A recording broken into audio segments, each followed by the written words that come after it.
Assalamualaikum warahmatullahi wabarakatuh. Kembali lagi bersama saya Nila Puspitasari. Di video kali ini saya akan membahas tentang macam-macam paragraf berdasarkan dengan isinya. Sebelum itu, jangan lupa untuk like, komen, dan subscribe ya. Nah, ini adalah macam-macam dari paragraf berdasarkan isinya. Ada 5, yaitu paragraf deskripsi, paragraf narasi, paragraf eksposisi, paragraf argumentasi, dan paragraf persuasi. Yang pertama itu paragraf deskripsi. Merupakan paragraf yang menggambarkan objek yang bertujuan agar pembaca dapat melihat, mendengar, ataupun merasakan objek yang digambarkan tersebut. Jadi, kata kunci dari paragraf deskripsi yaitu menggambarkan objek. Yang kedua yaitu paragraf narasi. Merupakan paragraf yang menceritakan tentang peristiwa ataupun kejadian yang di dalamnya terdapat alur cerita, tokoh, konflik, dan latar yang biasanya kita temui dalam cerita novel. Jadi kata kunci dari paragraf narasi yaitu dia menceritakan suatu peristiwa atau kejadian. Yang ketiga yaitu paragraf eksposisi. Merupakan paragraf yang menyajikan suatu informasi berdasarkan dengan fakta atau memaparkan fakta-fakta. Nah, kata kunci dari paragraf eksposisi yaitu adanya penyajian informasi berdasarkan dengan fakta. Yang keempat yaitu paragraf argumentasi. Merupakan paragraf yang berisi pendapat yang didukung dengan data dan penulis berusaha meyakinkan pembaca dengan data yang disajikan. Kata kunci dari paragraf argumentasi yaitu adanya pendapat. Yang kelima yaitu paragraf persuasif. Merupakan paragraf yang berisikan ajakan kepada pembaca. Kata kunci dari paragraf persuasif yaitu adanya ajakan. Biasanya ada kata ayo atau marilah seperti itu. Nah, kita langsung latihan ke soal aja ya. Soal yang pertama. Pohon anggur, di samping buahnya yang digunakan untuk pembuatan minuman, daunnya pun dapat digunakan sebagai bahan untuk pembersih wajah. Caranya, ambillah daun anggur secukupnya, lalu tumbuk sampai halus. Masaklah hasil tumbukan itu dengan air secukupnya dan tunggu sampai mendidih. Setelah itu, ramuan tersebut kita dinginkan dan setelah dingin baru kita gunakan untuk membersihkan wajah. Insya Allah kulit wajah kita akan kelihatan bersih dan berseri-seri. A. Eksposisi, B. Argumentasi, C. Persuasi, D. Narasi. Nah, ini dari paragraf ini isinya itu memaparkan suatu pohon anggur dan ini merupakan memberikan informasi berdasarkan fakta-fakta ya. Jadi jawabannya yaitu eksposisi. Next. Soal yang kedua. Sekolahku tampak bersih. Halamannya luas dan ditumbuhi rumput-rumput hijau yang membuat suasana tampak sejuk. Selain itu, di halamannya ada pohon beringin yang cukup lebat. Ruang kelas sekolahku cukup besar. Semua lantai ruangan menggunakan keramik. Dinding kelasnya berwarna kuning. Warna cat pintu dan jendelanya berwarna hijau. Sekolahku yang bersih membuat aku dan teman-teman lebih semangat dalam belajar. Jenis paragraf tersebut adalah A. Deskripsi, B. Argumentasi, C. Persuasi, D. Narasi. Jawabannya yaitu yang A. Ini paragraf ini menceritakan atau mendeskripsikan tentang sekolahan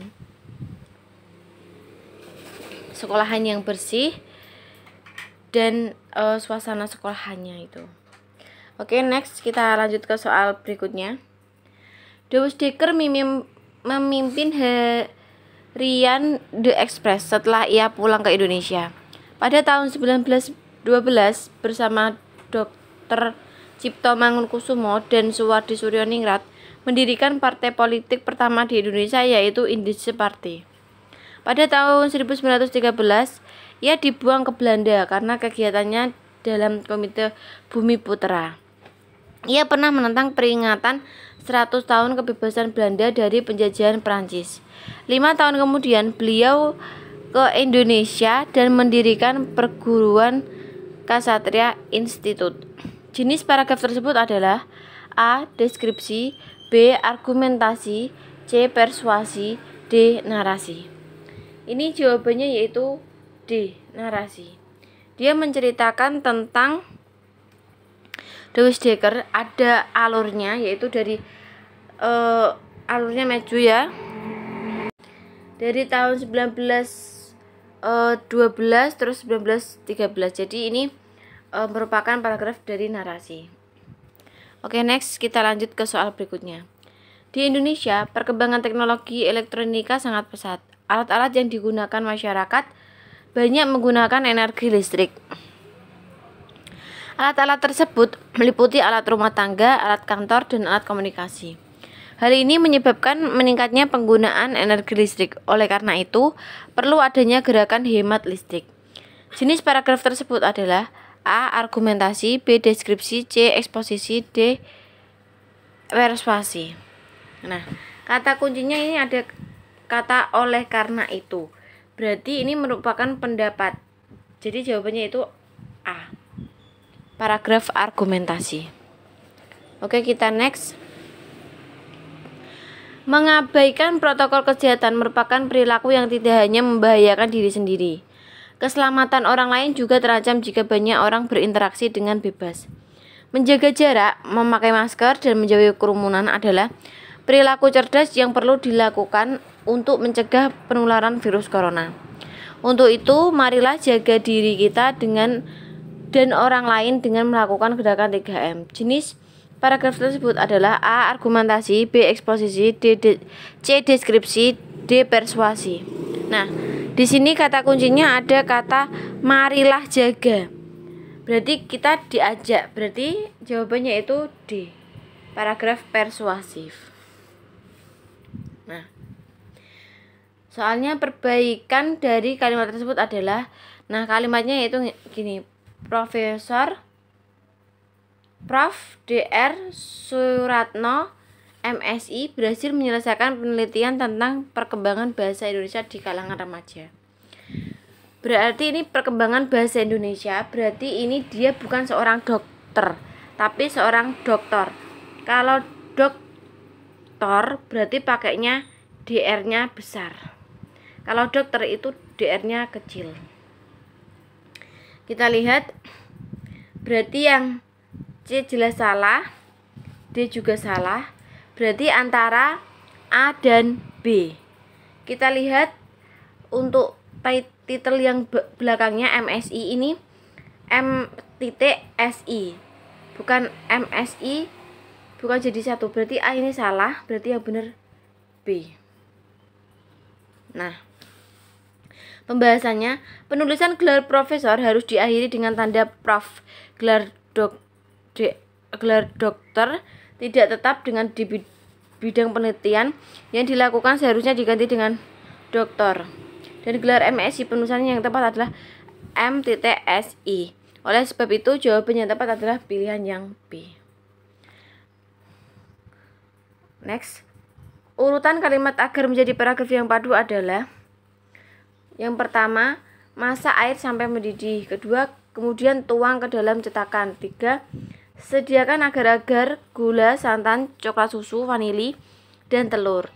4, setelah mendidih, masukkan agar-agar, vanili, gula, telur yang sudah dikocok, dan santan. Nomor 5, biarkan sampai mendidih kembali, lalu angkat. Nah, ini berarti cara membuat agar-agar ya. Berarti langkah pertama kita harus menyediakan bahan-bahannya. Berarti otomatis yang nomor 1 yang nomor 3 ini yang menjadi nomor 1. Berarti udah ada ketemu jawabannya. A salah, C salah, D salah, berarti otomatis jawabannya yang B. Gini ya. Urutannya nomor 3, 1, 4, 5, dan 2 terakhir. Soal selanjutnya, urutan yang tepat dalam menyusun laporan percobaan adalah langkah-langkah dalam menyusun laporan percobaan. 1. Menyusun laporan percobaan berdasarkan struktur yang tepat. 2. Menentukan judul laporan sesuai objek yang diamati. 3. Menyimpulkan hasil laporan percobaan. 4. Menyusun atau menuliskan bagian uraian. Nah, urutannya yaitu yang pertama menentukan judul ya, otomatis ya. Berarti nomor 2 ini menjadi urutan yang nomor 1. Setelah menentukan judul,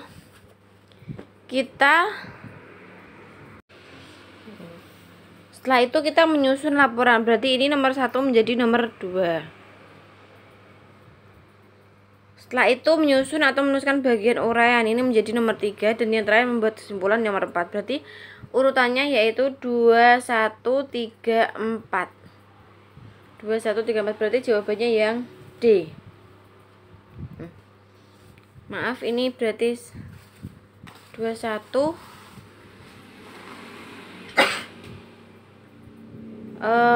Maaf, berarti ini menjadi nomor 4. Berarti 2, 1, 3, 4. Ini salah, ini berarti 2, 1.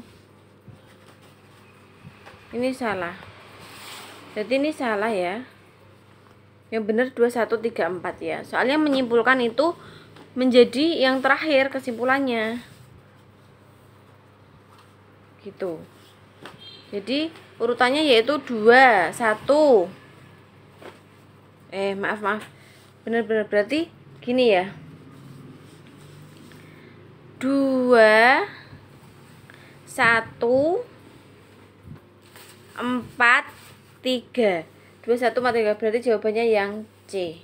Ya benar, ini menyimpulkan menjadi keempat. Menyimpulkan ada yang nomor, menyimpulkan kan nomor 3. Berarti yang 3 terakhir ya, benar. Berarti jawabannya yang C. Ini benar. Oke, terima kasih. Semoga video ini bermanfaat. Jangan lupa untuk like, subscribe, dan share. Selalu semangat untuk latihan soal dan belajar agar lolos P3K-nya. Oke, terima kasih. Wassalamualaikum warahmatullahi wabarakatuh.